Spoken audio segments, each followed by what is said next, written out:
I thought I'd read a story that I wrote a couple of years ago, which, although it's not strictly autobiographical, it certainly reflects part of my life as a young boy at school. It's called Tickets. It was Friday. My mother made fairy cakes on Fridays, little jam ones, because school was done for the week. I walked back from the bus stop, my satchel hanging from my shoulder and banging against my bottom. I bounced it harder as I walked. A motorbike went past with a loud roar. I shouted for him to shut up, but nothing happened. The cakes were sat on the cooling tray in the kitchen. There were 12 of them. They were in 3 rows of 4. Mum was upstairs. I picked one up. It was still warm. I put it down again and picked up a different one. Then I moved them round so they were in 4 rows of 3. Then I picked one of the corner ones up and I peeled the paper off. The jam in the bottom had exploded up into the cake like a warm cut. I stuck my finger into the wound. The jam was still hot.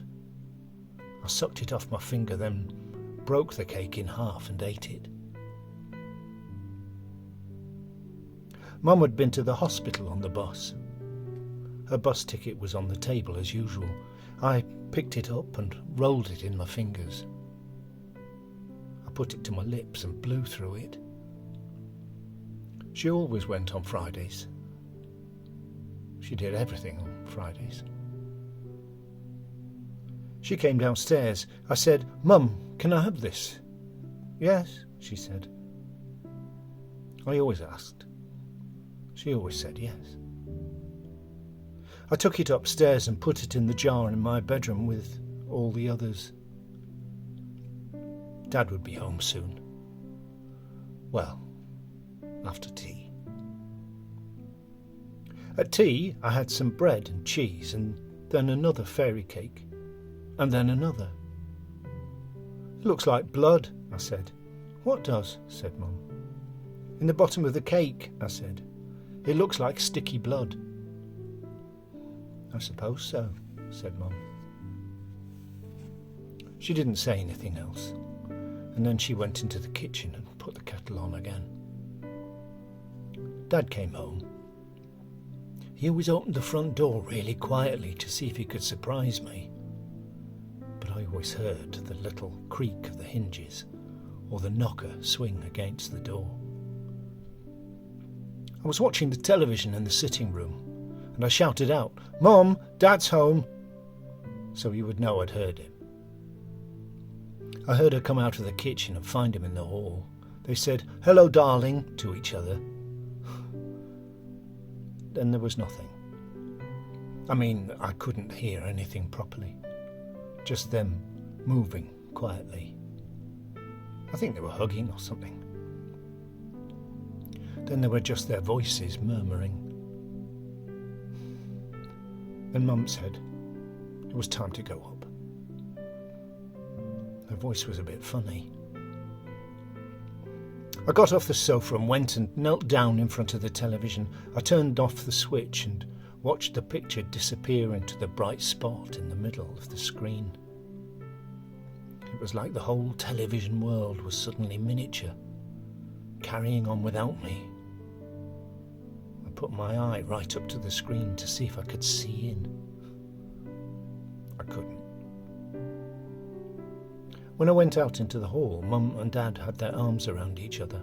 "Hello, Alec," said Dad. "Hi, Dad," I said. Mum's eyes were red. As I walked past, Mum reached out a hand and put it on the back of my neck. She pulled me in close to her and Dad. I could feel Dad's jacket on my face. He smelled of cigarettes and outside. I felt his hand on my head. Mum was playing with my hair at the back of my neck.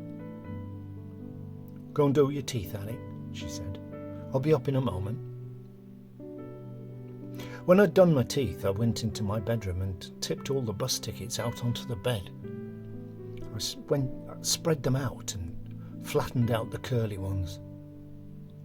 I looked at each one and put them in the right order, from the first one up to the one from today. There were a lot. I counted them. 30.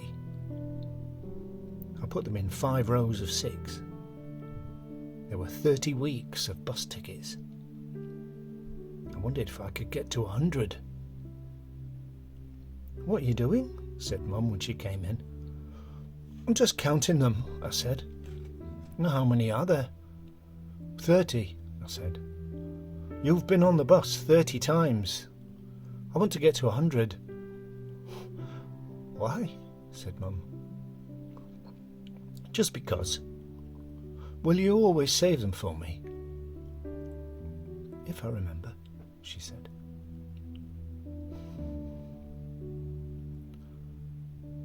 The next time I counted, there were 36 tickets. I put them in 6 rows of 6.